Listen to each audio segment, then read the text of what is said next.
title of today's message is Jesus Wept. Jesus wept. Verse on the board will be from John chapter 11. This is the moment where Lazarus is dead and Jesus comes to the home of Lazarus, to Mary and Martha, his sisters. And it's been 4 days from Lazarus has been dead.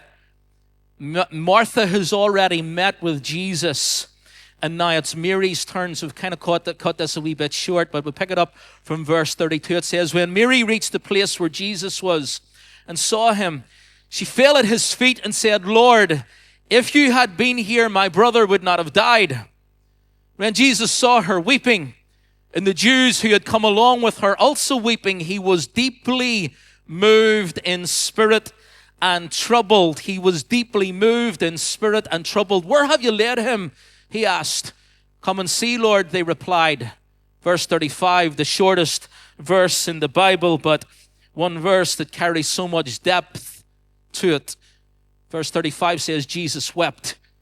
Then the Jews said, see how he loved him. We said over the last couple of weeks, we've been talking on the subject of brokenness. In our first morning of looking at this subject, we looked at treasure in jars of clay. There is treasure within you, but it takes brokenness for whatever is in you to come out. There is a treasure that is within you, Paul says, when he's writing to the Corinthians. We have this treasure in earthen vessels, this treasure in jars of clay. But it will require brokenness in order for what is in you to be released. The second week we asked the question, God, can I trust you?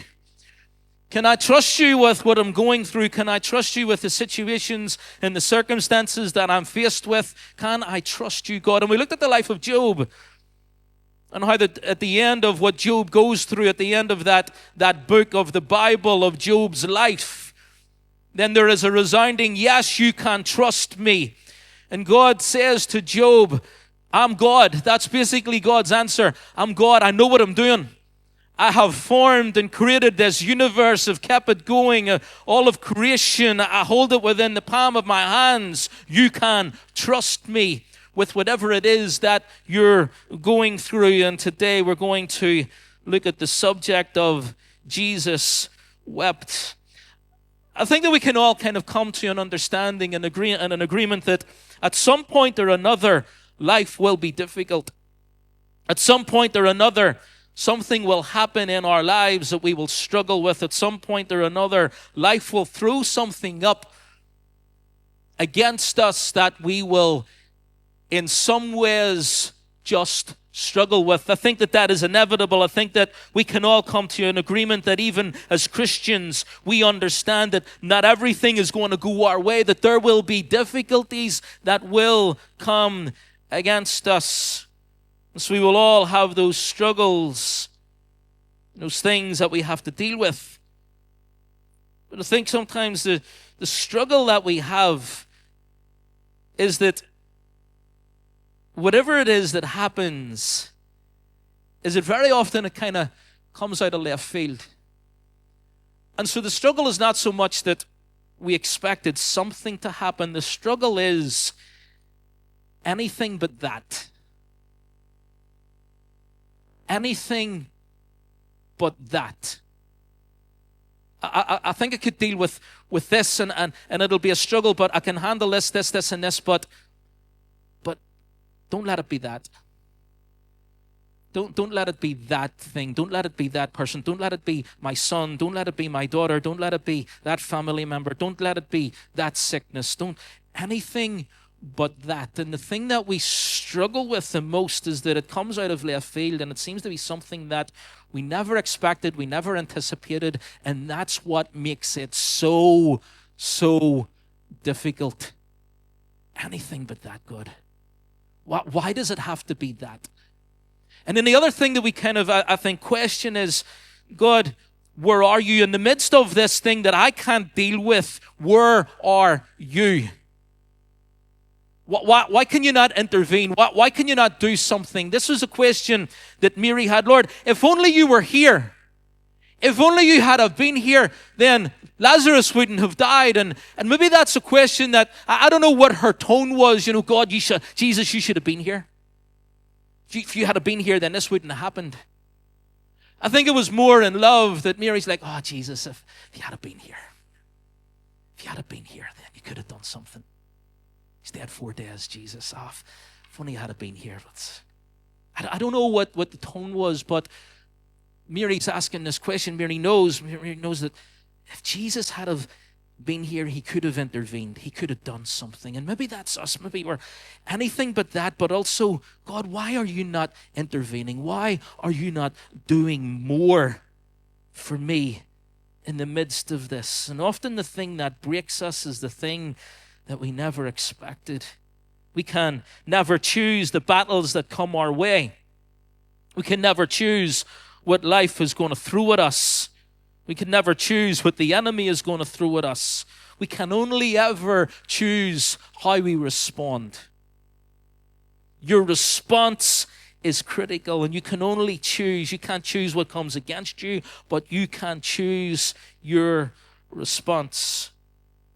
Let your response be worship. Let your response be trust. Let your response be faith.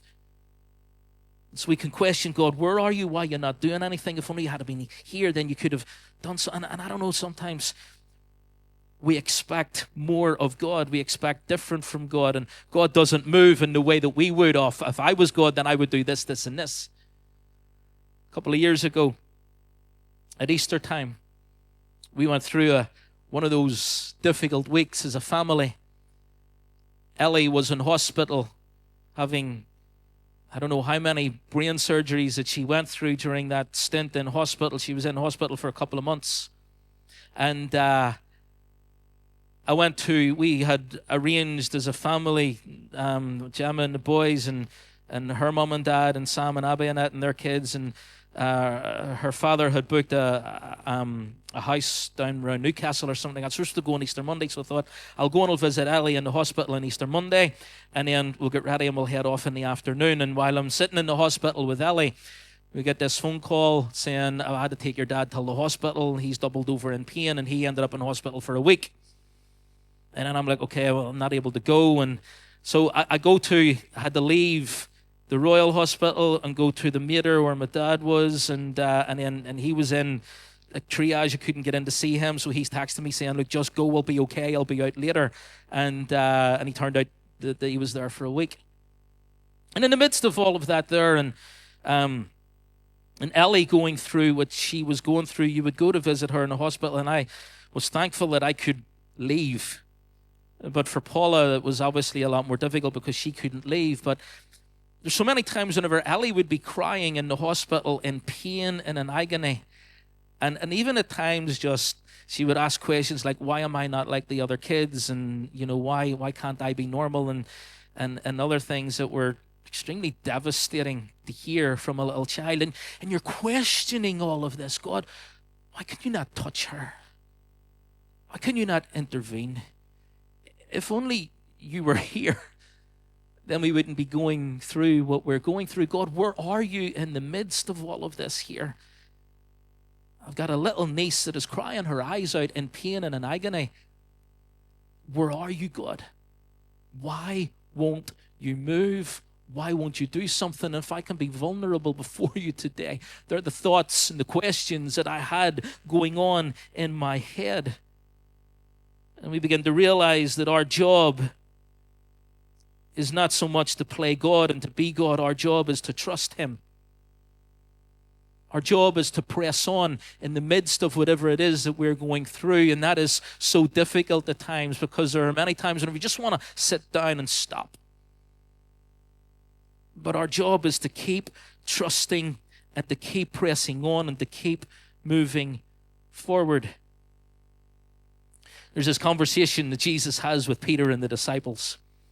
He says to Peter, Satan has sought to sift you as wheat. I think it might be on the screen.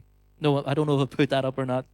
Satan has sought to sift you as wheat, but I have prayed that your faith will not fail. Whenever Jesus is talking to Peter and he says, Satan has sought to sift you, it's actually plural. This is not just about Peter. This is about the disciples. Satan has sought to sift you as wheat, but I have prayed that your faith will not fail. Now, I don't know about you, but my response to Jesus would be, Jesus, don't be praying that my faith will not fail. How about praying that the sifting doesn't happen? Let's just, we pray against the sifting. How about that for a prayer, Jesus? God, we come against the sifting in the name of Jesus. Let there be no sifting. I don't want to go through the sifting, and then if there's no sifting, then there'd be no reason for my faith to fail. So let's just change the prayer, Jesus, so that there's no sifting. That's not what Jesus says. Jesus says, you're going to be sifted as wheat. My prayer is that your faith will be strong. My prayer is that you will keep pressing on. My prayer is that you will keep trusting your Father in heaven, that you will keep your trust in me. You will be sifted as wheat, but I pray that your faith will stay strong, will remain strong. You see, what the enemy means for evil, God turns around for our good. There's something in the sifting process that strengthens us. Satan meant it to destroy us, but that process actually strengthened us and prepared us and made us ready for what God had ahead of time for us. There's something in the process of the sifting that God uses to strengthen us. James tells us this in his letter, and in the book of James at the start, James says, what does James say? Consider it pure joy when the words don't come up on the screen in time for the testing of your faith. Consider it pure joy, my brothers and sisters, when you face trials of many kinds. And then I'd be stopping, I'd be like, if I was getting that letter for the first time, I'd be like, say what? Consider it pure joy when you face trials of many kinds. Because you got to understand the trials that these people were facing. This was a persecuted church. The early church was a persecuted church. It was under persecution from the Romans. People were being put to death. We'd be gathered in a meeting like this here, and Roman soldiers could come in and just drag us out into the streets and put us to death. They were being nailed to crosses. They were being persecuted. They were being put to death. They were being persecuted by the religious Jews. There was all of this persecution that was going on that very often led to death and imprisonment. And James is saying, consider it pure joy when you face trials of many kinds. But then he goes on and he explains why. Because right away he says, because you know that the testing of your faith produces perseverance. Let perseverance finish its work in you so that you may be mature and complete, not lacking anything. The sifting produces maturity. The sifting makes us ready. That process of sifting produces in us someone who is ready for what God has for us. There's something about trials and tragedy and brokenness that brings us deeper in God and develops in us our faith and maturity. This is what James is saying. This is what that sifting will produce. Those trials, that brokenness will produce a mature Christian. That brokenness will produce someone who is ready for what God has planned and purposed for them. That sifting process takes us towards deeper maturity. It led to a point whenever Peter, who went through that sifting process, who denied Jesus, actually then became the leader of the early church on the day of Pentecost. He's the one that steps out onto the streets and begins to preach. Thousands of people come to faith in Jesus Christ because of the sifting process that he went through. It prepared him.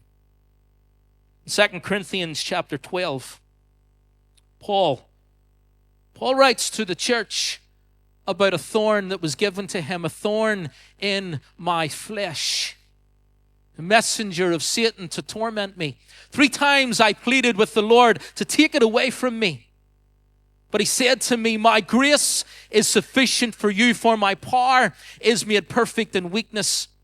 Therefore, Paul says, I will boast all the more gladly about my weaknesses, so that Christ's power may rest on me. Paul, we're told, he tells us, he admits, he says, there was given to me this thorn in my flesh. We're never told specifically what the thorn is.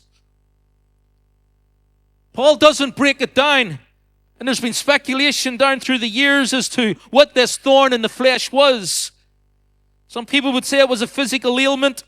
Some people would say that it was teachers of Judaism, religious teachers who would constantly go at Paul, that caused him so many problems and so many struggles and so many issues throughout his ministry. We're not told what this thorn in the flesh was. All we're told is that this is what he had. But what Paul says and what he lets us into is that he says, I pleaded with the Lord to take it away from me. I pleaded with God. I pleaded with God to heal my niece. I pleaded with God to come into that hospital room and touch her. I pleaded with God on so many occasions, and on so many times I pleaded with him, God, move. God, will you do something? We fasted and we have prayed. Why aren't you moving? 3 times Paul pleaded with the Lord that this thorn in his flesh would be removed. And God says no. God's answer is, Paul, my grace is enough for you. My grace is sufficient. My grace is actually more than enough. And it's like this light switch, this something twigs in Paul's mind, in his spirit, in his soul, and he's like, I get it. I get it. I understand. His grace is more than enough. See, we understand that we are saved by grace through faith. But there's something about God's grace, his presence, that empowers us, that strengthens us to move forward, to grow, to develop, and to mature. In the midst of the thorn that we carry, in the midst of the wounds, in the midst of the brokenness, his grace is enough to thrive in the midst of the brokenness. His grace is enough to grow, to develop, and to mature in the midst of the brokenness. You don't need to crumble and fall under the weight of your brokenness. God's grace is enough for you to thrive in the midst of your brokenness, not just to get by. You ever ask someone, how you doing? Well, I'm getting there. Where were you getting to? I'm just getting there. We don't know where there is. We're just getting there. I'm getting there, or I'm struggling on. I'm struggling on. God's grace is not the ability to struggle on. God's grace, his presence, his divine heavenly presence is there for us to grow, develop, mature, and thrive in the midst of the brokenness that we're experiencing. His grace is sufficient. Paul says, I'm going to delight all the more in my weakness, because that's going to open up something of heaven's blessing and God's strength in my life. Our brokenness produces an open door for an outpouring of God's divine strength. Your brokenness will create an open door for God to pour his divine strength into you that will allow you to thrive. And people will go, how you doing? So how can you have a smile on your face? How can you be doing so well? I don't get it. If that was me, you couldn't get me out of the house. Oh, his grace is sufficient. His divine empowerment, his divine blessing is enough. It helps me thrive in the midst of the mess that I'm faced with. It's not saying, everything's okay. Yeah, forget about that. Doesn't matter. It still hurts. It still hurts. But His grace. His grace. Psalm chapter 51. David writes this psalm. Psalm chapter 51. In response to his feeling, in response to his adultery with Bathsheba. This is the backdrop to Psalm 51. And what we have shared before is that there are many times whenever God had established this Old Testament way of worship through sacrifice. And people were told to bring a perfect sacrifice. It had to be a lamb that was perfect, that was without blemish. Or whatever animal it was, it had to be spotless, it had to be without blemish, it had to be a perfect lamb. Again, this is pointing towards Jesus Christ, the perfect, spotless, blameless lamb who would be sacrificed for us. And what would happen is that people would just bring any old thing. Didn't matter, let's just go and get this over and done with. Let's just check in, get the sacrifice done, and get home again. There's a cup final to be watched. Come on. And what David says in chapter 51 of this psalm, says, you do not delight in sacrifice, or I would bring it. You do not take pleasure in burnt offerings. Because what was happening is people could bring just anything. And what we can do in life is we would have these gifts, be it preaching or leading worship or playing an instrument or whatever it is we would do in church life. And we would think, how amazing it is this, that I'm doing this as a sacrifice to God, and really it's not a sacrifice at all.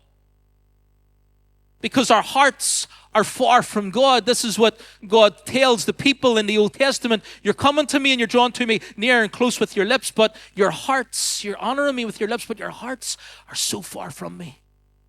And David understands that sacrifice is not enough. Because I can sacrifice something but not give you my heart. He says, my sacrifice, oh God, is a broken spirit. A broken and a contrite heart, God will not despise. David is broken before God and understands that any of his gifts, any of the sacrifices that he can bring won't be enough. What God is looking for is a broken and contrite heart.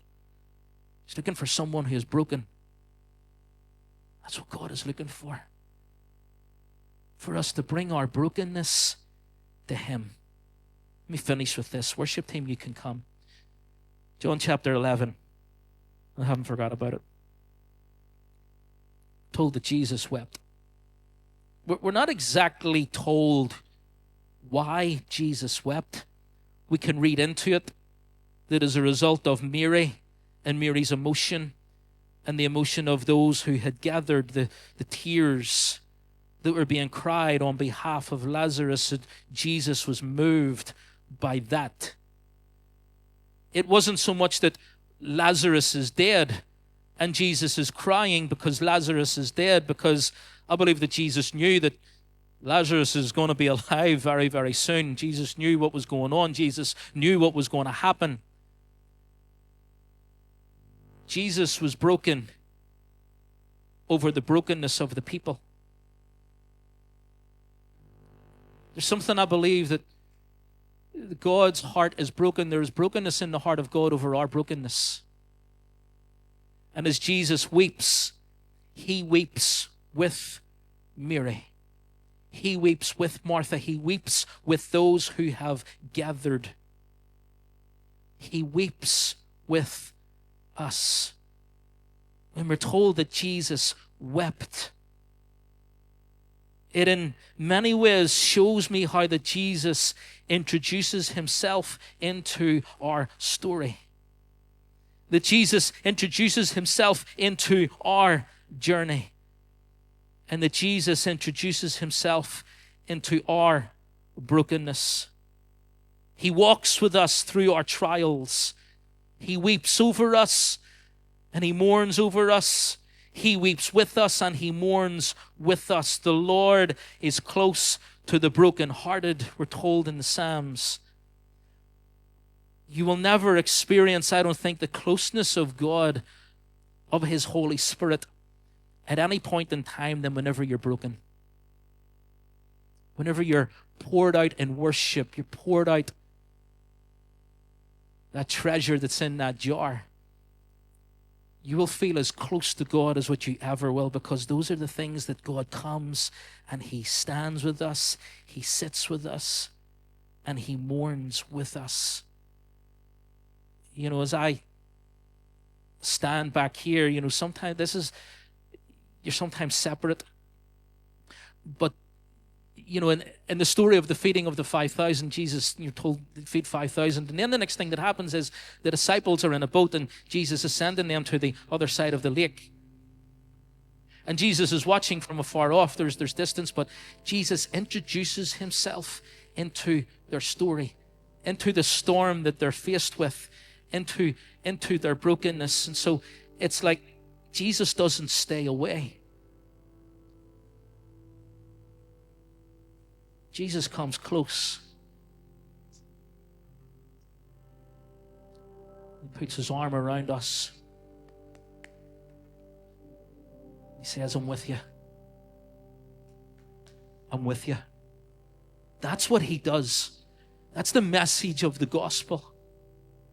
The message of the gospel is that we are a lost people. And he comes and introduces himself. He is the Word made flesh. And he walks among us. He lives among us.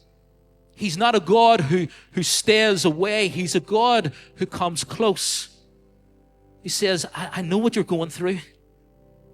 I know what you've lost. And I'm with you. I'm with you. I'm with you. You're standing in that lonely place. You're not lonely. I'm with you. He does that for every single one of us. And in that verse, Jesus wept. He introduces himself into the story of Mary and Martha. And that's what he does with us. In your brokenness, there's brokenness in his life. As he comes and as he says, I walk with you, I journey with you, I'm with you. Again, this is the message of the gospel of Jesus Christ. The good news of Jesus who came to save us. And on the night that Jesus was betrayed, so he went through this table. Him and his disciples, they go to the Garden of Gethsemane. Garden of Gethsemane is in the bottom of the Mount of Olives, just outside Jerusalem. It's a place where, again, the Mount of Olives, where olives would grow. And they would come to the bottom of that mountain, and in this garden was a place of crushing. Gethsemane was a place of crushing. And it's there where Jesus is crushed. It's there where Jesus is pressed. It's there where he begins to sweat drops of blood under the pressure that he was faced with. We have this treasure in jars of clay. There was something within Jesus that in that place of pressing and of crushing, that what was in him, his blood begins to pour and to be shed for us. And as he's arrested that night and as he's taken, he is beaten, he is whipped, he is scourged, he is bruised, he is battered. And in that whipping, what's in him begins to be released. His blood begins to pour for us. He knows what it is to be broken. He knows what it is to be rejected. He knows what it is to face loss. He knows what it is to be separated from the Father. Jesus knows. Jesus knows. He weeps when we weep. He mourns when we weep, when we mourn. He is broken over our brokenness. But His grace is more than enough. His grace is more than enough.